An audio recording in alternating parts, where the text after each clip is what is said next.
Hello, baby. Hello, nasty. Hello there. Hello. I say hello. Hello, friend. Well, hello, little girl. Hello, my treacherous friends. Hello, operator. The beginning of everything. Welcome back, my friends. It's showtime. Hello, everybody. Welcome to the Brink of Sanity, episode 317. I am Jay, and with me is Marc and Dustin. How you guys What's going doing? on, guys? Good. How you doing? I'm good, thank you. Thank you for having me on this. The Hang on, intro is sorry, amazing. hang on 1 second. I'll be right back. Oh, my God. We're starting with this already? I swear he purposely waits for the show to start to sabotage it. Let's just stop and play the intro. again. This is what happens when we start the show before midnight. That Marc has. Now I see why. It's all making sense now.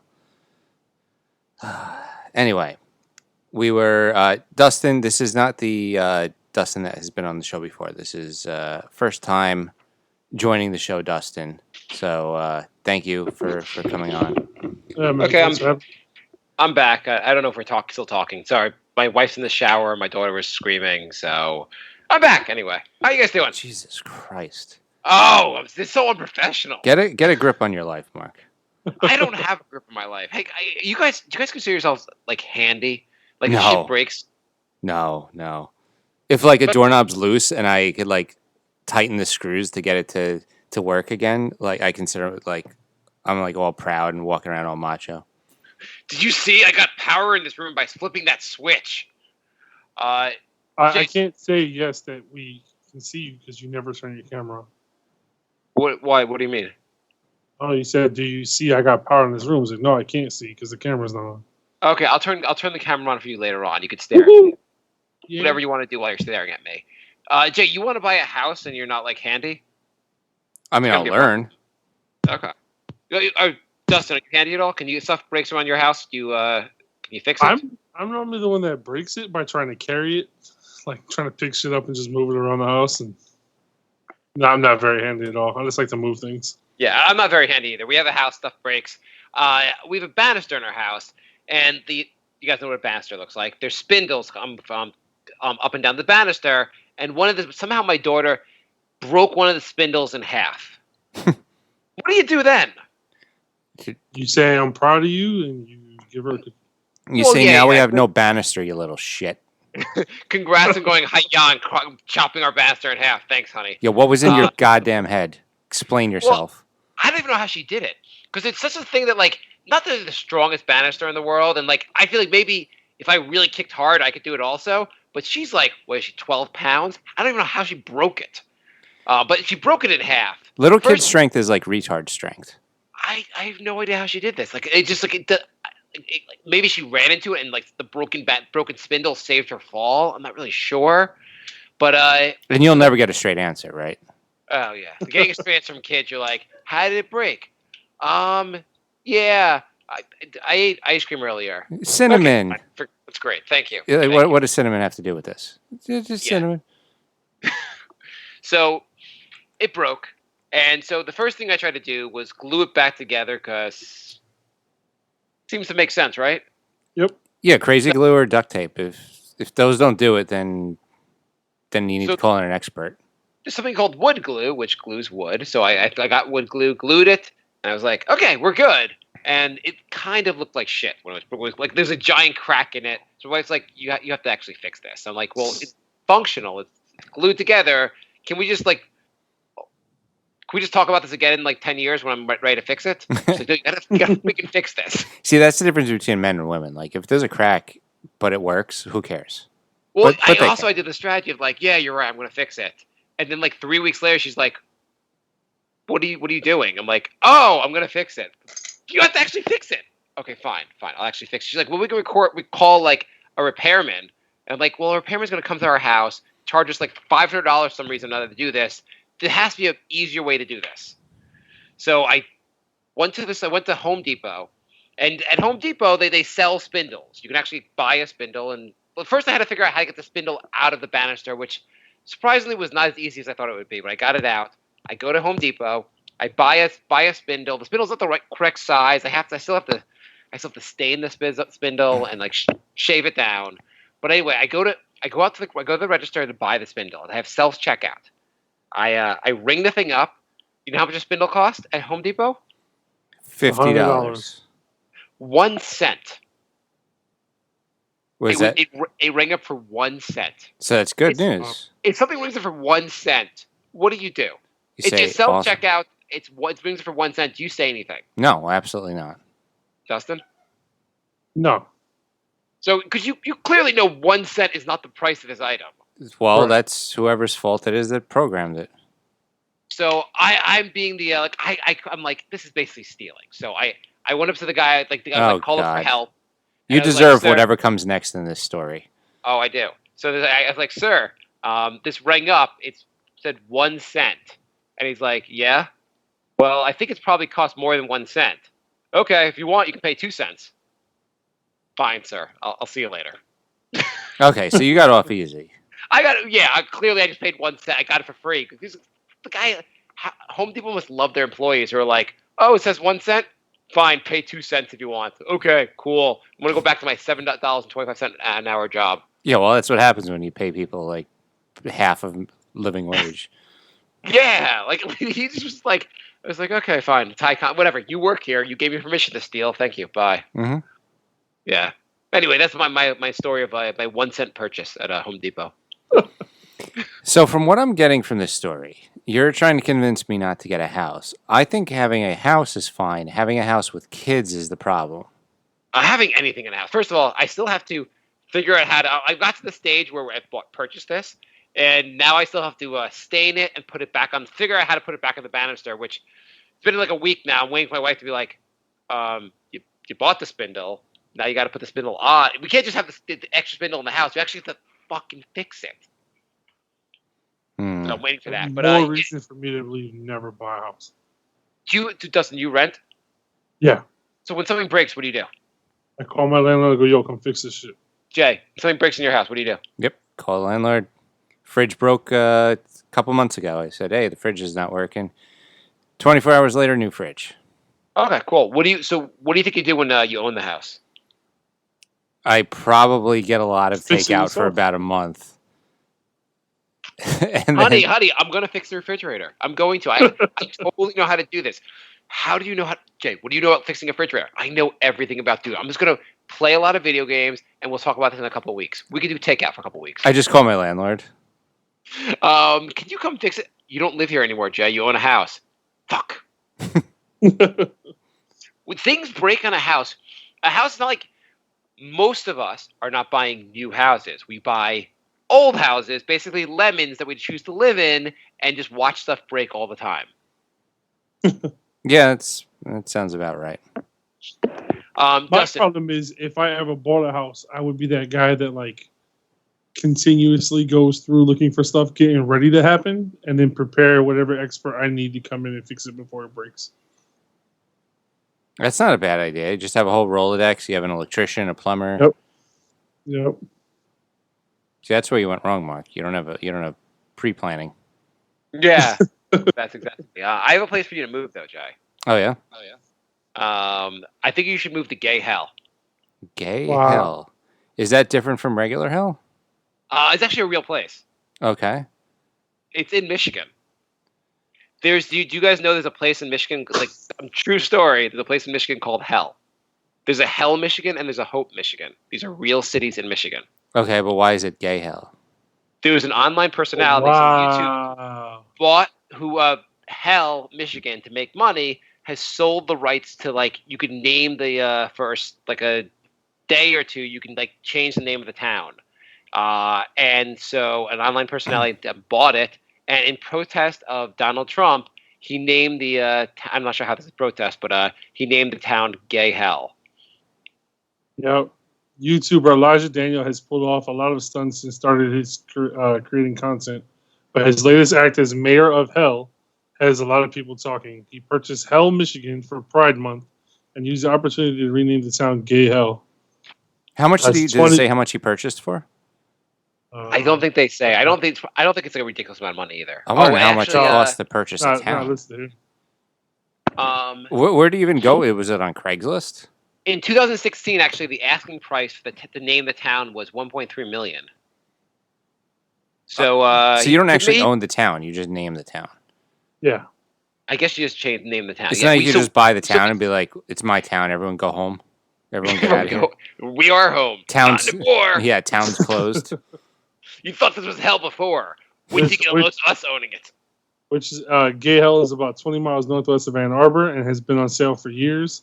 Daniel says he can't disclose how much he paid to be mayor for 2 weeks, as he is in the process of purchasing the town permanently. In 2017, Daniel was the mayor of Hell and banned heterosexual people in the town as a stunt. That's pretty funny, actually. He says that the first act as the owner this time was to only allow pride flags after Trump administration put a ban on the embassies flying pride flags. If I could talk. This time it's not as much a stunt as his way of making a statement. Daniel says the new purchase is getting my audience involved in politics by doing it in a funny way. I think it's fucking hilarious. And that was from June 18th on CNN. So basically, if you contribute to our Patreon here at Brink, we will purchase Hell. We could call it the brink of hell. Brink of Hell. There we already got the marketing down. All we need is to actually get the money to buy Hell. There we go. That's great. I didn't believe you. As you were talking, I'm looking this up. I did not believe him. Would you rather be from Hope, Michigan? Because there is also a Hope, Michigan. Would you rather be from Hope or Hell? Hell. Especially Gay Hell. Oh, yeah. Do you think people that live in that town, their entire lives is just making bad jokes? Probably. They're like, how's life? It's hell. Yeah. Oh, I haven't heard that one before. Oh, look. This guy's. I know what I hired for my case. I hired the lawyer from hell. Is Hope for sale? Is Hope for sale? Because I would just name it Hopeless. Well, actually, the Knicks have bought Hope. Knicks don't have any hope. They have the money to buy Hope, though. In free agency, they just signed Hope. Yeah, the hell thing, though, I imagine, like, do you think everyone in that town has a good sense of humor about the name of their town? They have to, right? Oh, yeah, for sure. Do you think there are certain people out there that are a little, like, too prudish? They're like, where are you from? HE double hockey stick, Michigan. Yeah, heck. Oh, yes. There are plenty of people that are too prudish from that town that will not say that. I'm from heck. In school. Hope, Michigan is not for sale, by the way, but there are lovely homes in Hope, Michigan that are for sale. How much is a home for if you want to buy a home in Hope? How much does the home cost? For a 3-bedroom, 3-bath at 1950 square feet on the lake, it's $350,000. Jesus. For a 2-bedroom, 2-bath, 844 square feet is $85,000. Jay, go for $85,000. Jay, you can go buy a little place. You can live in a Hope. 2-bedroom, 2-bath. That's probably bigger than the apartment you're living in. It's like one year's rent in Manhattan. I got a little slice of I got some hope, a little slice of heaven. There must be a heaven, Michigan, also. I mean, the down payment on that is probably like $5,000. At Yeah, you the could buy same a. time, if you want to buy a lot of land in Michigan, in Hope, Michigan, for 7,400 square feet, just the lot itself is $65,000. How much is? Can you look up the home prices in Hell? Because that'd be a lot funnier. Yep. So we were. Is that going to take you a while, or should we move? No, I'm going. We probably should talk while I look something up, Jay. Yeah. No, we'll It's just not we'll a just, national show. we'll just have silence while he does Google searches. We should make come on, Jay. Let's just make Hell and Hope jokes I don't want to. for business. Where are you going? Business. I'm going to hell. You mean Michigan? No, Boston. Actually, That's sad. What? It's Hell Pickney Homes for Sale. So I guess it's like a combined town, like Hell Pickney is like, I guess Pickney's the county. Do you think like priests there have problems like getting people to follow, be religious? You're like, you know what? If you're not good, if you don't pay your church dues, if you sin, you're going to hell. We're here already. Not this hell, a different hell. One that's really hot. Well, it's like 90 degrees today. It's not this hell, a different hell. When I get to work every morning, I walk up to my coworkers and I say, "Welcome back to hell." But Jay, you're bad at geography. Yeah, I guess. So here's one that is a 3-bedroom, 1-bath, 1,700 square feet for $165,000. Hell or Hope? Hell, and it's near the water. All right, Okay. so hell's a little more pricey. Well, Hell doesn't sound so bad if you're near the water. Yeah. 230,000 for 2-bedroom, 2-bath, 672, and you are on the water. So Like, why you doesn't? open your back door and you're not that far from the water. So I have a solution. Instead of Trump taking all the locking all the children up in cages at the border, why do you take all the immigrants and just send them to hell? Would that be a great headline? Like, Yeah. I'm sending leaving it immigrants to alone. hell. You're like, I'm sorry, what's going on? Wait, he's actually getting them homes in hell? I don't understand the news story. Well, what's going on with you guys? So, all right. You know how I say at my job, sometimes my managers mess with me? Yes, Jay does not like his job. If anyone doesn't know that. Well, I think the janitors have now joined in. So I love the custodial staff. I came in on Thursday, and there was a sign in my trash that said paper only. So they give us recycle bins at our desk and not trash bins for I don't know why. Okay. And for the last 5 years that I've been working there, I see the janitor just throws everything in the garbage. It doesn't matter what's in your garbage can; everything goes in one bag. So for some reason, I come in Friday morning. Wait, it doesn't matter if it's recycling or regular garbage; it all goes in one bag. Exactly. Because they don't recycle. Yeah. Yeah. It's fake recycling. They say they recycle, but they don't. On a complete side note, I listened to something about an economics podcast about recycling. It's something called Planet Money, and they said basically, there's an economist on there saying the best thing you can do for the environment for plastic right now is to burn it.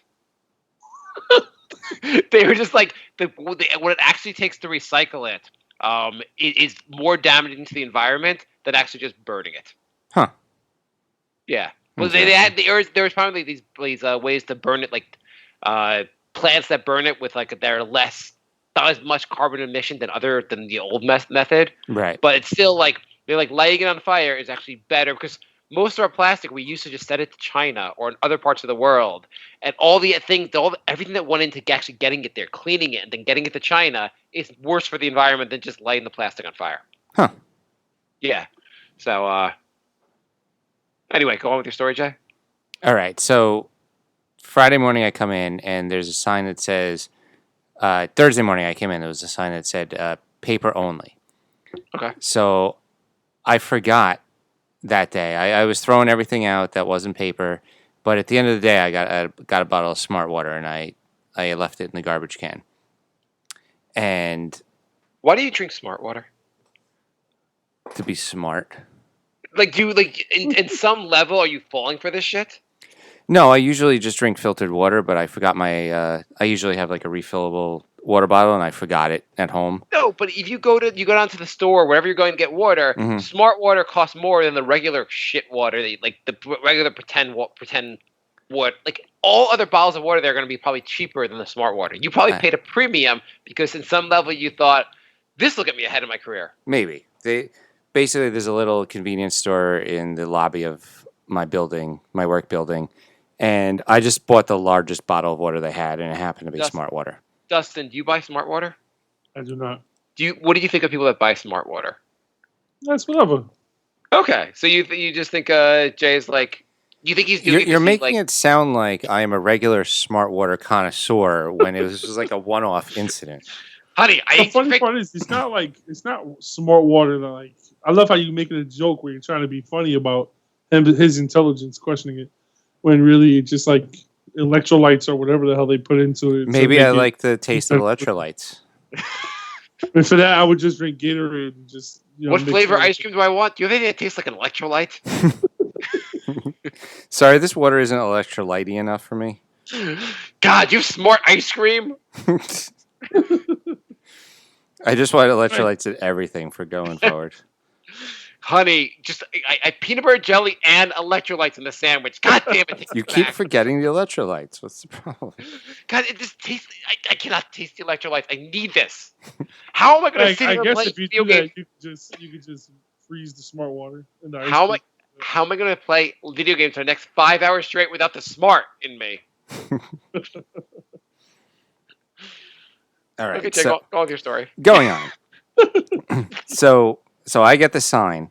Nobody else does. Nobody else. So, wait, your garbage says At the bottom of the garbage can, there is a sign that says "Please paper only." and In the everyone bottom else- of the garbage it can, doesn't say on anyone else's garbage. nobody else's garbage has that.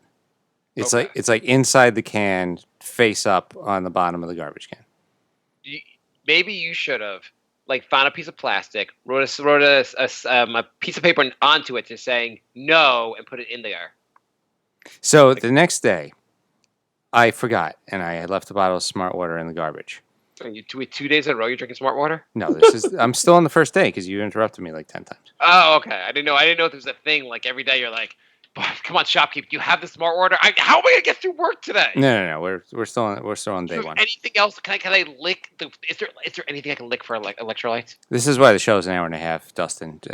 'Cause it takes us 30 minutes per story. So, Okay. so meanwhile, my coworker, I told him about this, and he's just filling up his garbage with anything but paper. It's just all plastic, filled to the brim with paper bags. Plastic. Was it already like this, or he's doing it to as a joke because of your? He's doing this as a test, just to prove that I'm the one who gets picked on for no reason. He's just like, I'm going to put nothing but plastic today, and they're going to take it, and you're going to get shit. So I have my garbage can is all paper except for this one bottle. I come in the next day. The bottle is back in the garbage can.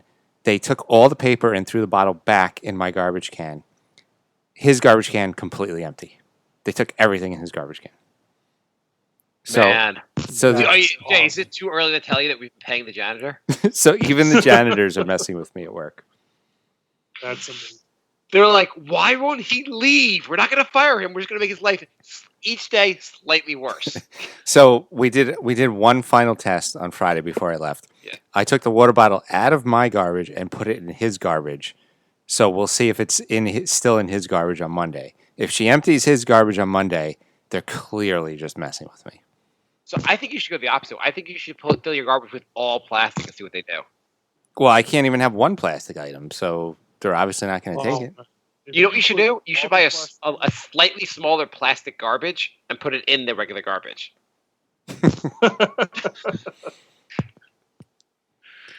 Well, I'm dying for a part 2 of our episode when we find out what happened, Jay. The plastic garbage saga, part 1. The plastic garbage. That's Dustin, awesome. do you recycle plastic, Dustin, or do you light it on fire? Oh, I don't light it on fire. No, there's a big thing about military veterans now. Yeah. That listen to the show. If anybody does, that's a vet.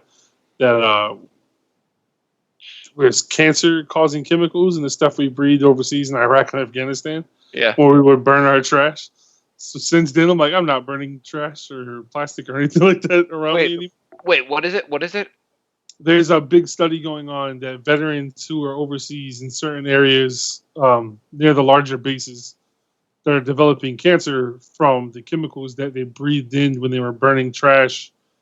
We had burn pits for fecal matter, like we had burn shit that you had to use in certain areas, and if you breathe too much of those chemicals in, it causes you cancer, which made me feel really good because I spent 18 months overseas. And I'm like, great, I've a year and a half of breathing all this shit in. Literally. So Jay, I don't burn plastic out here. Just interrupt the story for a second. And Jay, I got a preview of your next week's assignment at work. Next week at work, you're gonna have to be burning the fecal matter pits. I would be surprised. Just say work might get a bit worse for you, Jay. Literally nothing would surprise me at this point. Jay's like, wait, why are we doing? We have plumbing here, Jay. It's your job now, Jay. You left plastic in the garbage one too many times. Now you're doing the fecal matter burning. That's pretty awful. Dustin. It's horrific. Yeah, we used to do it to like the new guys when they would piss us off. They would make new guys burn it. So if you they're did something like, really dumb, they would do it. They're like, hey, new guy, we're giving you cancer. How's that? It wasn't. We didn't know it was cancer at the time. It'd be really awful if you did know. Let me rephrase that. I didn't know it was cancer at the time. If these other guys didn't still do it, it's pretty fucked up. By the way, I wasn't advocating burning plastic in your backyard. They said there's something like some kind of new incinerators that are better than the old incinerators. It's going to be one of those things where It's all a bad idea. it is. The guy in the show was like, "This sounds awful." It's just like in compared to shipping your plastic to China, where a lot of times they're just throwing it away anyway or burning it there anyway. Yep. It'll probably work out better if we were just burning it here right now. Yeah, like I buy at the 7-Elevens out here. Sometimes they'll sell their 1 liter 7-Eleven water bottles, which is just tap water that they put in a bottle and sell you for $1. Mm-hmm. Yeah, isn't that all? I think that's all tap water in the bottle. It's all bottled water. I didn't know that was all of them. I thought smart water was actually something different. But Well, that's tap water with electrolytes. Yes, you can taste the difference. Sir, this is just tap water. I don't taste the electrolytes. I have water bottles that I just reuse, like plastic ones. I just keep filling up, putting them back in my fridge, and drinking them. How is the water out there? Is it in New York? They say you can't drink it, the tap water out here, because we're so close to Mexico. You can or cannot? Cannot.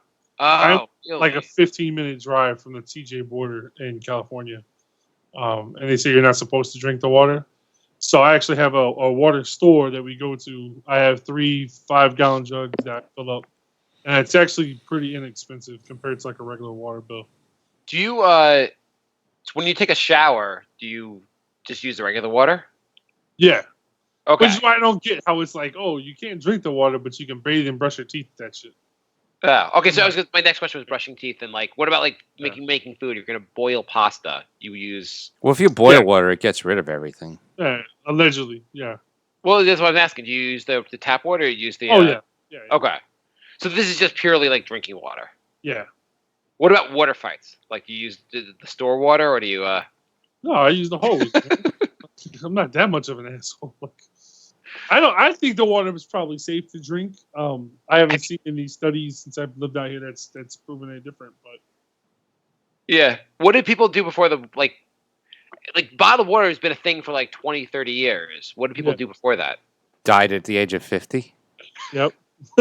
Probably true. That's probably true. At the same time, there was we were in Habanya, which is a little bit outside Fallujah. There's another city called Al-Taqatum in Iraq that we were stationed near there, and we were doing an operation, and it was like 135, 140 degrees, like the 7th day in a row, and we were just super hot, dehydrated. So it was like my vacation. Wait a second. Can I pause for a second, Dustin? So, Jay, what sounds better, your vacation to Thailand or being in Fallujah? So far, it sounds the same. Go on. Jay feels like he was with you there. My little one just ran in here. Hello there. We were in a home just getting some air conditioning, which was like 3 fans that they put on us. They were very nice people. Yeah. And then they were like, we're out of water, and they brought us ice cold water. Oh. And they were like, here, do you guys want this? And everybody's like, no. I was like, fuck you, I'm drinking it. And they're like, Doc, all the bacteria. I'm like, I'll die. I don't care. I'm thirsty. And we just started pounding this ice cold water. And none of us got sick. None of us had the runs or anything like that. So I was like, whatever, dude. I survived eating off the floor in Iraq and Afghanistan. I survived eating, drinking water from Iraq. I'm good. I will eat off the floor. I will drink San Diego tap water. Yeah. Jay, do you think you could survive those things? I didn't have an upset stomach in Thailand from drinking the water. I drank the water in Thailand also when I went there, but I don't know if that's I would drink the water in Iraq, but I did not survive Mexico though. Mexico I did not survive either, but I did. Oh man. Maybe you did. You were fine there drinking the water. Yeah. Oh no, I didn't drink the water, man. I was on a cruise ship. I went down there, had wine and alcohol, and my problem was I don't drink water, man. I drink fucking liquor. I think I had soup when I was there in Mexico, and then my insides were on my outside. Yeah, that was my problem. I was ordering bottled water and everything, but I kept ordering frozen strawberry margaritas, and the crushed ice killed me. Yeah, of course. Hey, I want to ask Dustin about his background in a second, but I have one question for you guys. Actually, Dustin, you're a United States veteran. Yeah. What do you think about putting the American flag on the Nike sneaker? Should we protest?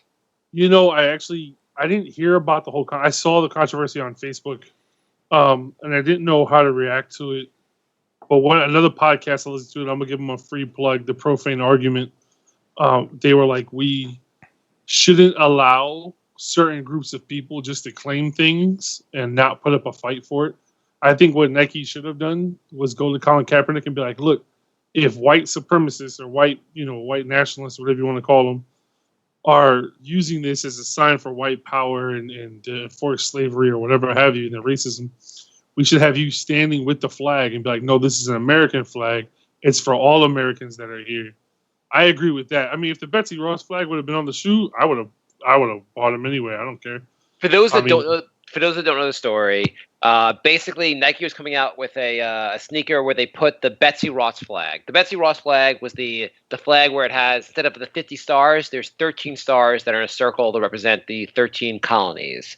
And so they were going to do that, and then Colin Kaepernick basically had a shit fit about it, saying how this was about that flag, the Betsy Ross flag, represents racism because there was slavery back then. And Nike decided to remove the flag and then got a lot of shit from basically the right wing and most of America saying, what the fuck are you doing? Yeah, because so now anything that takes place before 200 years ago represents slavery because it was slavery back then. Well, I want to, just along the same lines, there's something that there has been a lot of genocide on Earth. We should not have Earth Day anymore. Right. Right. We should everything that can be associated with anything bad we should get rid of. Yep. So you guys down with saying fuck Earth? Let's pollute this planet because it's a bad planet. That's a little extreme. Guys, there was some people were still slaves when Laurel and Hardy were making movies, so we should just ban Laurel and Hardy. I totally understand the in my mind at least the what was it the Confederate flag. That seems like I understand not wanting the Confederate flags on things. That was a country fighting for slavery, and they lost also. Like let's not put that flag on stuff. But the Betsy Ross, like everything in America had a shitty history. Everything. Don't call anything about George Washington because George Washington was the president of a country that owned slaves. He also had slaves. Yeah. So are we going to rename Washington D.C. because people are getting offended? Probably. Yeah. When does this go too far? Well, also, why do people care what Kaepernick thinks? I don't know. Like, when did he become the representative of all black people? Wait, what? Sorry, Dustin, what were you going to say? Nike invested a lot of money into him. They kind of have to listen to what he says. Like, they could tell Kaepernick, "Hey, there are real issues. Could you pick a real issue?" Right. Well, I mean, at the same time, look how much press and publicity just that one event got for Nike. Like, yeah, but you could just be like, or a governor in Arizona. He was like, "We're never going to have Nike again in the state of Arizona," and then 3 days later, he's wearing Nikes at his 4th of July festival. Well, you could just be like, "Hey, Kaepernick, do you like paychecks?" Okay, then shut the fuck up. Hey, Kaepernick, there's a lot of bad shit going on right now. The Betsy Ross flag, not part of that. Yeah. Anything else? Why don't you go to the border and talk about the immigration crisis? That's a big issue. That doesn't bother him. Yeah, like there's a lot of shit going on. You're Nike's not trying to make money off the border issue. I don't know. It's just like a weird. It's not like I want to bet. Like I'm not gonna say, hey Nike, I want to protest you for removing the flag. But at some point, like this is just kind of this seemed like Colin Kaepernick going a little too far. Yeah. I even go you one better. Even with the rebel flag, when you think about it, like the stars and bars, like on the top of the General Lee from Dukes of Hazzard. Dukes of Hazzard, yes. Like it's a Southern thing. A lot of people fly it down there, not because of racism, but because of Southern pride. It's like beat into their gourds that this is what it's all about. And like South Shore Eyes again. I just wouldn't. I think, and this might be me giving people the benefit of the doubt, but I just wouldn't believe that somebody, if you took 100 people from the South now and be like, what does this flag mean? I would say probably 90 of them would say Southern pride. Right. Racism and we need to own black people again. I don't think that's what it would be, but again, I could be giving people too much credit. No, I think you're right. I think a lot of it was Southern pride down there, and the symbols can have two different meanings. One group of people could think this is just a symbol of pride, as you said, and another group of people could be offended by it. Do you think a lot of people, and You think a lot of people basically are offended by it? I think Like, people are fake offended by it. Yeah, I'm wondering how much of it's fake offended and how much is real offended. I think guess. 95% of people getting offended is fake offended. Well, on every issue. Dustin, how do you feel about it? I agree. I think a lot of it's fake, offense to certain things. Like, because now I have to give my opinion on everything. I'm so important. Like if somebody is waving a flag of something that happened 200 years ago, are you really that upset? Like personally upset? Or are you just trying to get attention on social media? I do wonder, like, sometimes some of it people are getting really offended. Sometimes people are just like, oh, yeah, I guess that shouldn't be there. I guess good call. Like, right. People aren't like major, like, really... No, I'm talking about the people who are like flipping out. If you're flipping out about it, like maybe you need psychiatric help. Well, if there's a flag on the Nike sneaker, the Nike sneakers that are made by 7-year-olds in Taiwan, and your issue is not the 7-year-olds making the sneakers, but the actual flag. Understand priority. Like the Nike sneaker itself is the real issue. Right. Okay. So, Dustin, can you give us your background? So you served in the military. You're now. Well, tell everyone a little more about yourself. Yeah, I'm 35, going on 36. I'm a Navy combat veteran. I was a Navy corpsman stationed with 2nd Marine Division in Camp Lejeune, North Carolina. I have 2 combat tours overseas to Iraq. Basically, a Navy corpsman with the Marines is basically a frontline medic. Everything my Marines did as infantrymen, as machine gunners, as mortarmen, as assaultmen, I did as well. Not to that extreme, like those guys were much more better than me, but I was on the front lines with them, when they did their stuff, I was with them. And so, Jay, would you say that Dustin is a real man and we're kind of women on the show? No, it's not that. Kind of sounds like that. Yeah. Dustin's no, I would never say that. That's not me. Dustin's been in battle, and Jay's been against black mold. I've been battling black mold for like now, a decade. Man. That black mold is a horrible enemy to fight, man. Yeah, I've been fighting it for like a decade. So what got you to what was the impetus to sign up for the military in the first place? I'm an Army brat. My dad did 20 years in the United States Army. Wow. He was an infantryman, and I was living in Brooklyn at the time, as those who listen to the Knicks podcast know, listening to this one. And 9/11 happened, and I was actually working the polls in the primary that year on Coney Island Avenue. Okay. The voting polls. And I remember somebody came in, had to be like 8 something in the morning. Like we just got to start doing the primaries. And they were like, somebody hit the Twin Towers with a plane. And everybody was just like, oh my goodness. And then phones, smartphones weren't a thing yet. Not really. I think Nokia was the little Nokia with Snake was like the closest thing anybody had to like a real cell phone. And then we turned on the radios and TVs, and they saw the second plane hit. And then I ran outside to Coney Island Avenue in Brooklyn and looked northward towards Manhattan because you could see the Twin Towers. And I was watching smoke just billow out. And they were like, we're closing the polls. Everybody go home. And my dad was actually at work. And I was hanging out. That's what got me. That's what. Oh, okay. That's what got that. Sorry. Sorry. I thought you were going to. I started having like. So basically 9/11, and you basically wanted to like do something to help your country. No, actually, I just wanted to be like my dad. Okay. I wanted to do 20 years in the military like he did. I wasn't successful in that choice, but it's like honor and pride, like family legacy kind of a thing. 9/11 was just really kind of a catalyst. Okay. To make sure I did do it, but I was going that route all along. Did you what about? And I guess obviously you don't have to go into anything you don't want to go into, but why did you end up leaving the military? It was a decision I felt was right at the time.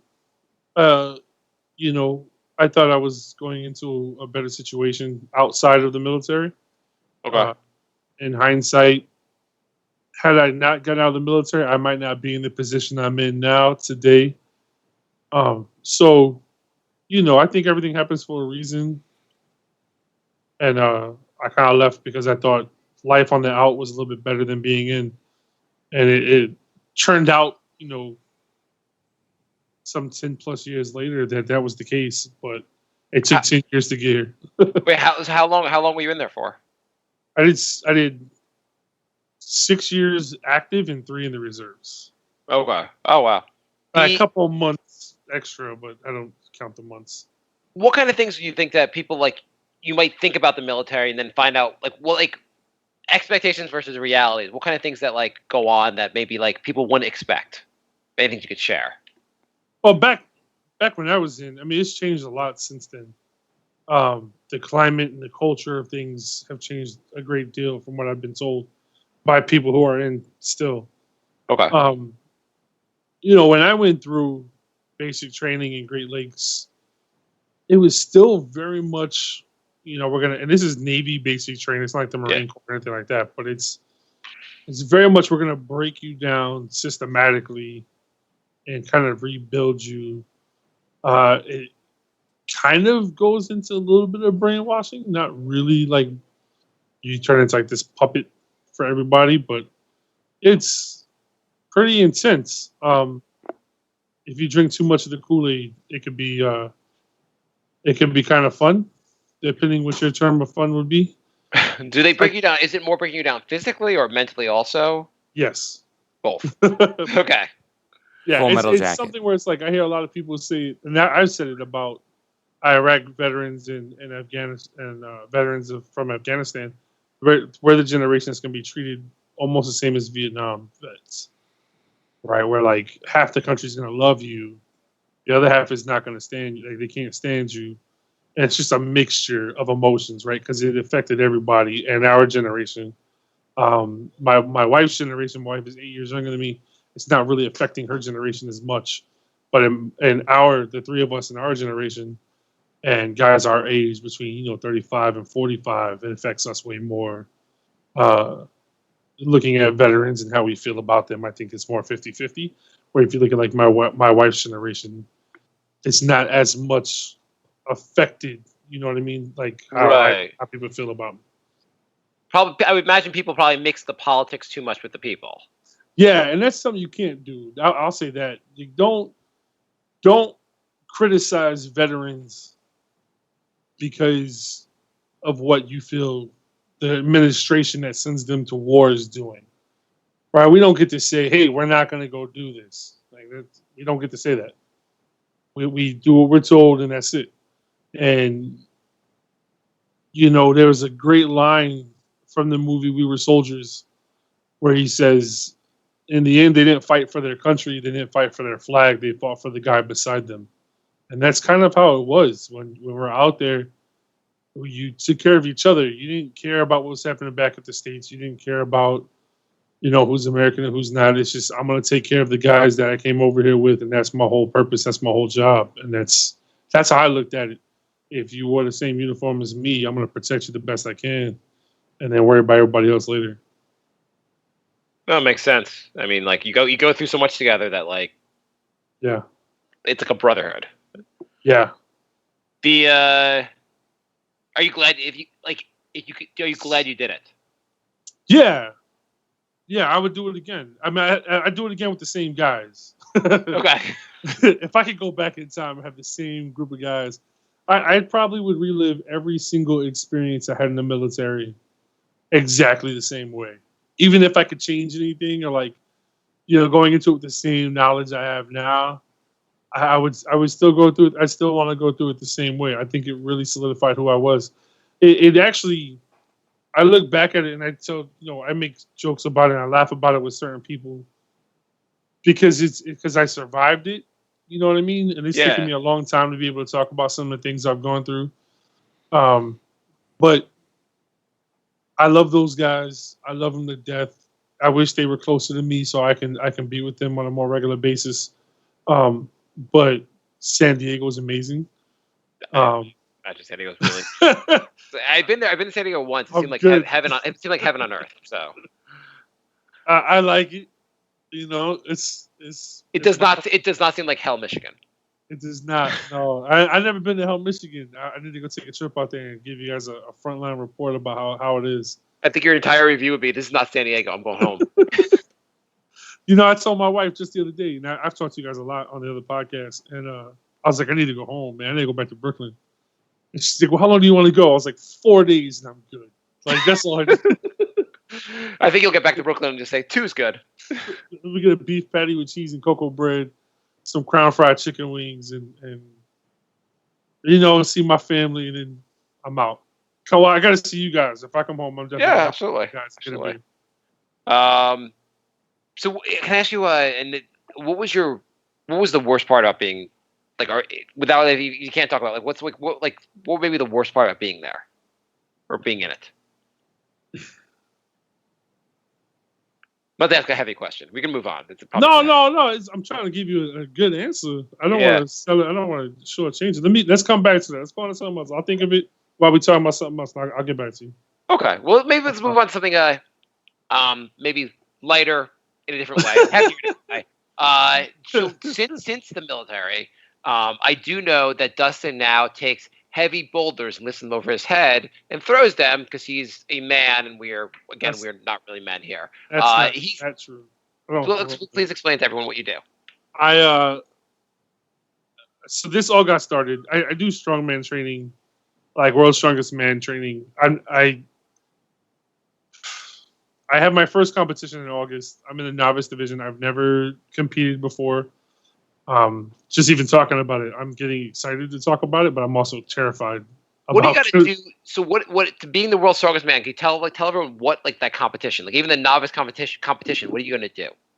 So this is not the world's strongest man. It's events like this that lead to like the guys you see on television: Brian Shaw, Eddie Hall, Robert Oberst. They have a great show on history called "The History of the Strongest Man." At what point in the competition do you have to change your name legally to Magnus von Magnus? Magnus von Magnuson. Yeah, I don't think you can. I think it's actually. I hope it's trademarked because he's pretty epic. I think he's one of the better strongmen. He's actually who I saw for the first time when I started watching strongman. He was the guy winning all the time and the poster boy. But in August, when I go up to compete up in Oregon, it's Oregon's Strongest Lumberjack. In the novice division, my weights are a log cleaning press. Hi, Booger. 185 pounds. Jay, he's talking to you. If Jay was this cute, I would definitely be on the podcast more often. An axle deadlift, an axle bar is like 2.5 inches in diameter. Okay, so hang on, the tree. You have to lift a tree over your head that's 185 pounds. Yeah, it's not a tree so much. It's when you look at like the slather logs now. Those are the guys that have like it looks like an actual tree got chopped down. That's what they lift. Rogue and Titan Fitness, they make metal logs that we're using in competition. It's a 10-inch log, so it weighs about 70 pounds, and then they add weight to make it up to 180. So you're lifting a metal tree. Yeah. Okay. Like a metal tree trunk kind of deal. You lift a metal tree over your head that's 185 pounds. What else are you doing? An axle bar deadlift. So the axle's 2.5 inches in diameter. You can use straps. The bar sets at 18 inches, and then you start at 315 pounds, and then all the men start at the same weight. So it's till the last man goes. And can't you just be like? Can't you just be like the weight's there? It's already on the ground. I'm good. Or you have to lift it. Yeah, you got to pick it up, and like an actual deadlift. Sorry, my little one's crying. Nah, no worries. Jay, how often do you lift 315 pounds off the ground? Probably once a week, but it's in 5-pound bundles. Jay, do you think you could train for the world's strongest man? Why don't you do this, Jay? You said you're going to the gym in the morning now. Jay, why don't you train for this, Jay? I think Dustin's got it handled. This is a very different thing. This is like I see people all the time when I'm in the gym and I'm working out. I work at a commercial gym because they have childcare, and my coach has me doing certain things at a regular gym. And when people watch me like do the stuff I'm doing that my coach has me doing, I get a lot of people that stare at me. Do they say like, "Hey, did he cut down a tree from outside and he's lifting it inside now?" They don't have logs at the commercial gym, unfortunately. I think they'd be kind of fun to do though. But like when I do my box squats or if I do squats or my deadlifting, not everybody at a regular commercial gym puts 405 on a bar and deadlifts it 3 times.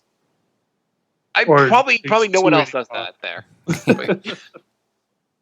I don't. And the funny part is, I go there because I like to work out there with my kid, and Okay. she's in the childcare, so it's always fun to let her see her little friends while I go work out. Oh, But like, I also walk around to like the bigger people, like the bigger guys, the heavier women, and stuff like that are lifting, and they get a weight up that to some people might be insignificant. Like I just saw a lady, an older lady. She was I think 72. She said she was, and she was pushing a sled 60 feet downhill and pushing it back up 60 feet uphill. And it was about almost 200 pounds. And I was like, holy How cow. old is she? You are insane. 72? And I was like, yo, you're a beast. There's men in here that can't do this right now. As I look over at like 4 or 5 bodybuilders, like just to mess with them because I know them really well. yeah. And she's like, oh, I see you over there deadlifting. And I'm like, no, come on, girl, let's get it. And it's just, I like to make people happy and like laugh around when I'm doing workouts. And I don't think a lot of people at the commercial gym appreciate that. Okay, awesome. I used to go to this gym where it was like a Gold's gym, and there was a guy that used to work out there regularly who was very, very big guy, like big. Yeah. And he had an enormous chest, which Yep. he would take his he'd wear a tank top, but wrap the tank top around his chest to really show off his chest. Yeah. Really weird. It was really weird. I would never do that. Okay, good. And so you do the deadlift, you do the lifting of the tree. Do you throw a car? No. Okay. No. What are the other events you have to do? The other event is a yoke carry. It's that big U-shaped thing with the weight on the bottom. It goes on your shoulders. You pick it up and you have to take it down. In this competition, it's 40 feet down. You put it down, you pick it back up, and you go 40 feet back. Okay. That's at 550 pounds, which I've done pretty well. I've carried 550 pretty good. There's a Husafel carry, which is like a big tombstone-looking thing that weighs 275. You got to do that for the max distance in a minute. I can do about 10% of everything you're doing. So I'm working up there. I can get to 11% by the time the competition starts. Yeah, my coach is really excited to see me compete for the first time. I'm dealing with a gnarly shoulder injury from overusage because I'm not used to working out like this. And I kind of jumped in, pardon the expression, but like balls deep into training with him.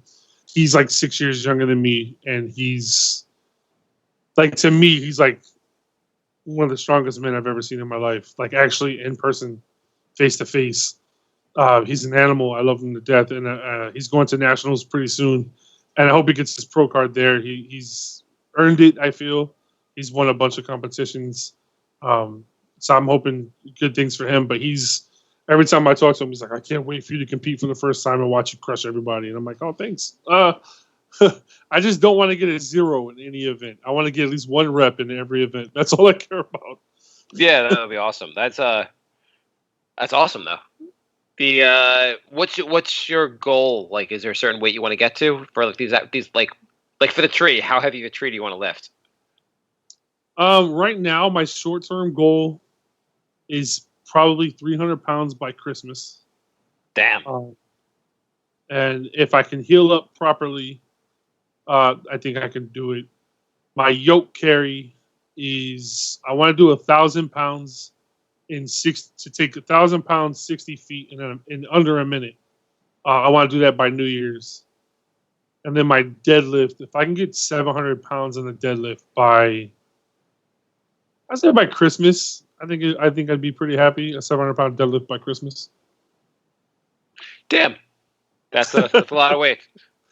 That's just to set the goals for myself, and then next year I want to do a couple of open competitions and win 1 or 2 of them and get invited to nationals down in Florida.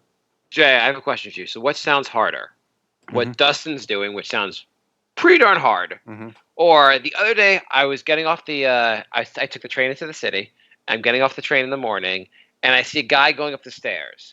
The guy has one leg, and he has like crutches. And on his one leg, he's going up the stairs. He has a rollerblade on. So not only does he have one leg, but he's going up the stairs in a rollerblade. Which do you think is harder? Which do you think is the harder? Ooh. I I was can tell you watching the right guy. now. We're all like, why is he making it harder for himself with the rollerblade going up the stairs? Isn't life hard enough having one leg? Yeah, that's something. That's way harder than anything I've done. Yeah, and he was carrying a tree. Okay, we have a couple questions. Go ahead. First question. Andrew writes on Facebook.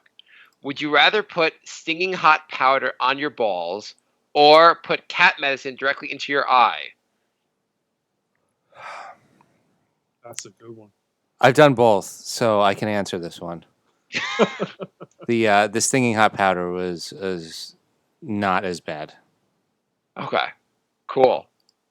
I've Then led a Amy, full then life. Amy writes, my sister actually wrote for a topic for the show, politics. I think we hit some of that. We had a little bit of that. So I have a question for you, Dustin. So having been in the military, did you go into the military with one political view, and did your political view change? Yeah, I not a political view really. Like most guys, I think that went in right after 9/11, it was all about like vengeance. I took it a little more personally, being from New York, and then when I got overseas, um, I kind of really felt bad for the people there. It was like, I mean, I grew up. I didn't have everything in the world growing up. You know what I mean? My dad's a single father, and he did the best he could. But like these guys were going to bed because the sun went down and they had no lights on in the house. Seems worse. Yeah, I'm like, guy, my life wasn't that fucked up then. But they were very, very. You get taught to hate people, and you get pumped into your head so much to hate people, just by the way they look. But these people who had seemingly nothing, while we're out doing operations, their children would run to us with food and want to feed us, and they would thank us and give us hugs and show us love, and it was just like, why is everything one person tells us something, but then you get here and you see these people, and like you get all this love? It's like, I don't know what to think. So I definitely opened my eyes to a lot of things that are given to us as Americans based on media and stuff like that. On Twitter, unused account writes, how much money do I have to pay to come talk shit on the show for a couple of minutes? I didn't pay anything, so Email I us. think I bothered them enough on the next podcast where they were like, "Fine, we'll get you to come talk about stuff." thebrinkofsanity@gmail.com. Email us. So I do have a political issue for you guys. Do you think, and I just let loose to let me know what you think. Do you think people should be allowed to bring, say, a duck on an airplane as an emotional support animal? No. I don't like the whole emotional support animal thing. Apparently a huge thing these days. So dogs are the most common one. Actually, my uncle uses a dog as for that, and he can bring his dog into a restaurant. He can bring it anywhere. He just basically wants to bring his dog wherever he goes. And a dog, that's fine. But in this story in the New York Times, there's even someone using an alligator as an emotional support animal. That's somebody trying to be funny, like what was it for Jurassic World, the second one, where he's like, the raptor is my emotional support animal. Oh, I don't think I saw that. But there's a picture in this article of the guy's alligator. This guy's dead serious. He wants to come into your establishment, like your restaurant. He's like, I've got an alligator for my emotional support. And you're like, get the fuck out of here. Yeah, no. But do you think people... So there was a story about a woman that brought, I think, an ostrich on an airplane, and the airplane basically kicked her off. Good. That's just stupid. Yeah, there's got to be some rules here. Like the rules that stay the fuck away from people if you need an ostrich to be your emotional support animal. Yeah. Yeah, no, I'm against that. That's just dumb. Yeah.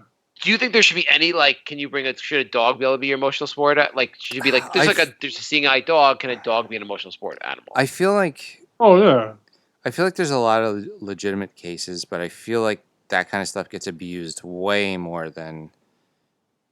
Right. Shouldn't it just be one? Like, you can't be like, this is my seeing eye gorilla. Like, there has to be one animal we go with. Like a dog. If you want to do a dog, that's fine. Let's just only allow dogs for this purpose. Yeah, I could see like a dog and a cat. Yeah, okay, a cat is totally fine. Everything else just seems a little bit insane. Yeah. Yeah. Like the alligator story, like, don't you feel like you would read that story, like later on, be like, oh, so the mass shooter, he had an alligator. Yeah, well, I mean, it's an untamed animal. I don't care if you think it's domesticated. Like, A peacock. no, the peacocks aren't domesticated either. Jay, if I buy you a peacock and leave it outside your door, what will you do? Like, will you take it? Take it back to your house and punch you. Will you take it to the office? You say you're gonna take it back to his house and punch it or him? Both. Wouldn't it be Oh. great, Jay, if you fight back at work and bring a peacock to the office or an ostrich? Just throw it to my manager's office and slam the door. Things are really tough for me now at work. I need this ostrich here to help me stay normal. I'm not gonna lie. I think an ostrich could take Jay. I'd probably put my money on the ostrich. Hi, boss. I'm just bringing in my emotional support box of scorpions. Jay, that is your move next at work. You're like, I want to make my job better. You guys treat me better, or I'm bringing my lion to work. And the doctor gave me a note. I can bring the lion with me. That's nuts. Is that it for Well, questions? Yeah. I think we have a hard cut off at 10 o'clock tonight. So we have 4 more minutes. We have a couple emails, so we could do those. Okay, do the Okay. emails. Marcus writes, "Hey guys, you're thinking which show to do a podcast about. Try HBO's Chernobyl. It's rated 9.5 out of 10 on IMDb, and it's a Game of Thrones good. Love the show." I've heard it's really good. I have not watched it yet. Have you guys watched Chernobyl? I watched episode 1. It was very good. Do you I think haven't watched it. I need to watch it. Do you think the podcast? The only thing I'd say is, we were talking about Dustin. We were talking about having, like with Game of Thrones. If you start a podcast early on, you'd get quite a following because Game of Thrones became a huge show. The problem with Chernobyl is I don't think they're doing a season 2. Yeah, I don't think so either. Like Game of Thrones is different because it's like a series that had books, that had stuff to go along with it. With Chernobyl, it's like there's the event and the aftermath. Yeah, but it's supposed to be a really good show. Yeah, no, I do heard want a it's really good. show. Yeah, the problem is it's a mini-series, so that's it. Yeah. So Yeah. And also, apparently, Russia said that's not how it went at all, and they're making their own Chernobyl show now. Okay, maybe we just cover different Chernobyls. Maybe we'll cover the U.S. Chernobyl, the Russian Chernobyl. Maybe Switzerland puts out a Chernobyl. Mm-hmm. Okay. Yeah. I'll be down for that. Okay, so we'll cover all different. Dustin, for the show, do you mind learning Russian and translating the show for the Russian movie with us? Ooh, no, not gonna be able to do it. Okay, you're not. He's got that. Okay. Thanks, Dustin. Lorenzo writes, "Hey guys, what are your thoughts on Milk Duds? Every 4th of July here in Australia, our supermarkets roll out a bunch of American food for us to try. Last night I tried Milk Duds. I can't say I really enjoy them. What's the candy of choice for you all?" Milk Duds are. I feel like you chew them too early. Like they become a bit. You have to kind of suck on them more than chew on them. Yeah. Milk Duds they're not that good. Rolos are way better. If you want caramel and chocolate, get yeah. Rolos. That's my joint right there. Rolos. What are your favorite? Okay, let's just go through the rankings of the best candy you can get in a movie theater. I mean, Twix Because is my favorite. these are all movie theater candies. I'm gonna say the chocolate with the white dots on it. Snow caps. Snow Caps. I'm going with Snow Caps. My number 1. Are you serious? Yeah, I'm serious. Those Jay. things What do you are- got? Oh, those are disgusting. Well, you're disgusting, Jay. No, I'll pass on the snow caps. How about Twix? Okay, well, I'm gonna eat all the Snow Caps myself. Screw you guys. I'm not sharing. Twix. No way, man. The Sour Patch Kids. Okay, Come on, Sour. man. Oh, my kids love Sour Patch Kids. That's when we go to the movies. That's what they go for. Okay, my number 2. I'm gonna say for number 2, Twix is a really good one, but it's not really a movie theater candy. You can get that anywhere. I don't feel like it's really a movie theater candy. Oh, though. we're just sticking to movie theater candy? Well, you can get a Twix at a movie theater. I'm just saying it's not it doesn't scream movie theater to me. Why are we doing movie theater? Because I made the topic. You make your own topic, Jay. Oh, I thought we were doing Lorenzo's topic. if it's Lorenzo's topic, I'm a Snickers guy. Okay, my number 2 here would be Twix is great. I'm going to say Kit Kat. It's much different than Twix. Now I'm trying to think what's another good movie theater candy? Why are we Milk Duds. Not Milk Duds. What's the mint one? Junior Mints? Junior Mints. Yeah, that's my number 2 for the movie theater.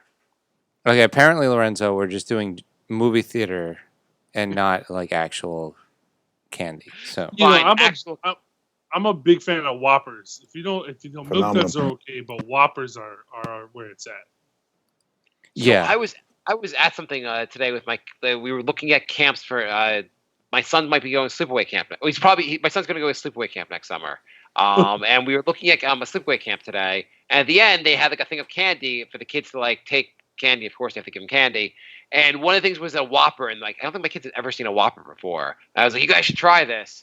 But even my kids, even their instincts said that's shit candy. no, malt is an underrated flavor. Oh, that's such a lame candy. I always thought that was the lamest. Sorry, Dustin. I always thought that like, Whopper was one of the lamer candies. When the ice cream Whatever. truck passed, I used to get the cup of malted ice cream. Oh, man. That's no. You know, there's like a Whole Food store here called Barron's in San Diego. I don't know if they're everywhere, but they're here in San Diego for sure. They have Whoppers, but it's like peanut butter filled Whoppers. Oh wow! Okay, Those maybe are- that sounds a little better if there's something in the middle. Yeah, whatever. I don't, the Whoppers are peanut butter Whoppers. It's all good to me, man. I'll put them in the fridge for a little bit. And it's on point. Okay. Jay, what's your next That's a candy? good question. Do you guys like your candy cold, or do you want it like No, regular temperature? regular. I like my purple grapes frozen. I know I you li- weren't I like asking that, but do you guys eat purple grapes frozen? Mark, you have the attention span of a squirrel this episode. They are so good frozen. I don't know why they're meant like purple grapes should be grown with the like little lettering said best eaten frozen. So for those of you Green who grapes can't, are frozen. They're pretty good too. Still. for those of you who can't follow, we were asked about candy. Mark switched it to movie theater candy and then just rolled into freezing his fruit. Exactly. But thanks for your question. All the way from Australia. Hell yeah. I'm gonna go with top 5 would be Twix, Milky Way, Kit Kat, peanut M&Ms, and what's the Baby fifth? Ruth. Ooh, Baby Ruth is a good one.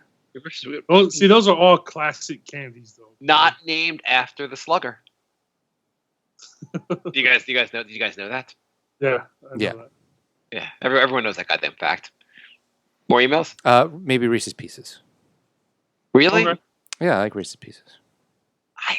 I mean, I feel like Reese's Pieces are kind of lame. They're just like, you're like, oh, this would be better if they had chocolate in them. These suck. E.T.'s gonna fuck you up. Oh, yeah, that's a movie. Last question is from Lorenzo. Hey guys, the guys at work today started their own podcast. It was meant to be a meeting about ideas for a podcast, but then someone hit record. They roped me in, but I wasn't that keen because A, I'm self-conscious of my voice, B, I'm not that chatty, and C, I've heard all your horror stories. Any tips? Well, don't listen to the show. 'Cause Yeah, you'll actually hear your don't voice. listen to your voice. Have somebody else edit it. Yeah, that's what I do. I have someone else edit and produce it. If you're not that chatty, you have to be like the third man. Yeah, 3 people is probably a good thing. That way the conversation always kind of flows. Like Bry's not terribly chatty, but he's a really good guy to just interject. Yeah. So that's a way to get around not being chatty, or That's just what happens when Jay is on the show with me and Mark. right, exactly. Yeah. Or you can just pick topics that you're passionate about or you know a lot about, so you'd be more likely to talk more about it. You know, at the same time, let me tell you this. Be in love with the sound of your voice. Right? I love the sound of I don't listen to my own, but I have my own podcast, which I'll plug later because I like to shamelessly plug myself. No, please do. But like when I do the Knicks podcast or I'm on a podcast with other people, I love the sound of my own voice and will listen to it just because I think it sounds good. And my wife thinks it's hilarious that I tell people that. But fall in love with the sound of your voice because you will be surprised at how much more often you talk and how much more often you have conversations with people. So listen to yourself. Just start reciting things that you like poetry or like Shakespearean sonnets or whatever. Just find something you think is good, that sounds good, and try to speak it. You know what I mean? And record it and listen to yourself. You just start to fall in love with the sound of your own voice, man. You don't want to be drowned out by everybody else. Sometimes when Jay's editing the show or doing some edits or something, he'll play a little bit of the show back, and I hear the sound of my voice, and I immediately just start screaming out government secrets. Any other tips for Lorenzo? Yeah. Have a list of what you want to talk about, like some topics ahead of time. We don't do that, and it doesn't work very well not having that. You could tell the episodes where we're very prepared versus the episodes where we're just making it up on the fly. There's a big difference. Yes. Dustin. Yo. At the end of the emails? Yeah. Okay, Dustin. Yeah. Anything? We have about 2 minutes left. Anything else you want to talk about? Nah. Besides, you can plug your show after, but any other topics you want to hit? No, you asked me a question before about what's some of the things that I enjoyed, I think it was, from my time overseas. It would be the jokes. The downtime in between operations, or the downtime we had in between things we were doing, is probably the most memorable times I had overseas. You know, when it's super hot, or if it's just cold and rainy in the winter, it's just the time you spend with those 15, 16 other guys when you're out on patrol, or when you're back in the rear with those, however many 30, 40 guys at one time. Just the random stuff you guys get into, and the conversations are pretty cool. And that's kind of one thing I miss about the military. When I was overseas, back home in the States, it's not, you kind of section off into like your little crew, like your little group of people. Yeah. But when you're overseas and you're with the same platoon of guys, day in and day out for 7, 8, 9 months, you become more of a family, and the conversations get pretty deep sometimes. No, that does sound like probably the best part. Yeah. Because at the end of the day, we're assholes, but I mean, we're still dudes, and we still try to have fun and have a good time. So tell us about your podcast. So I do a podcast. It's called the At Home Dad Podcast. Originally, it was going to be about being at home dad. That's what I am. My job is to provide emotional support and kind of maintain my daughter's livelihoods home, while my wife financially provides for the family. And I think I do it moderately well. So the podcast was originally about that. I'm now still reinventing the podcast. I need to change it up some more. I'm going to start competing, and I want to get to know some strong dads and powerlifting dads and moms and talk about how they can maintain their workout schedule, their work schedule, and the kids' schedules and stuff like that. So it's just going to be an ever-evolving thing. I have to get a new microphone, technicalities, but the podcast will get up and running pretty soon, hot and heavy. So as someone who's just starting their own podcast, what advice do you have for Lorenzo? Oh, Lorenzo, if you're going to start your own podcast, brother, I never edit my show. I don't listen to it. I record it. I get it all down in one spot. Check out my podcast if you want what to do or what not to do. Listen to my show. A lot of times, and how I speak to you guys now, how you hear me talking, is exactly how I am on the podcast. It's very free-flowing. Sometimes I swear. Sometimes I don't. I get emotional. I allow that to happen because it's therapeutic. It's for myself. What if someone was going to be listening to your show for the first time, should they start at episode number 1, or is there an episode in particular that they should start with? If you want to laugh, start at episode number 1. Get through like the first 5, right? Because then at some point at like 4 and 5, the sound quality just gets amazingly good. Because I got like a real microphone and like a pop speaker and all kinds of stuff like that. I got really fancy with it. Yeah. And the sound quality really improves. But the content, I think it's all good content. And I did my podcast. It's not for people right now. If nobody gets anything from it now, fine. But if in 5-6 years somebody finds the archives of it and they get some information that's valuable for them, then it was for them. You know what I mean? Yeah, absolutely. So start with episode 1 and go all the way through. Rate, subscribe. Leave a comment. I'm on all platforms, podcasting platforms. If you want to follow my adventures in the strongman and the craziness that I do, you can find me on Instagram at Mr. MR underscore Dust Incredible. It's my name, Dustin, and Incredible at the end. So DUSTINCREDIBLE. I do tend to follow back if you follow me. So be on the Awesome. lookout for that. Awesome. Well, Dustin, thank you for joining us. It's been a great episode. Yeah, everyone should go. I've listened to a few of Justin's shows. They're really good. I recommend everyone kind of going and listening as well. All right. Thanks for joining us, Dustin. I Thanks, appreciate you guys. Thanks, man. thanks for listening, everybody. We're going to be doing Brink a little bit more often over the summer. Yeah, So, next Sunday, Jay? Yeah, probably next Sunday. So Yeah, we're gonna go. We're regular. We're gonna be back because the Knicks. There's nothing on with the Knicks, so it's all Brink for a little while. yeah, for at least 2 months. So Okay. all right. Goodbye, everybody.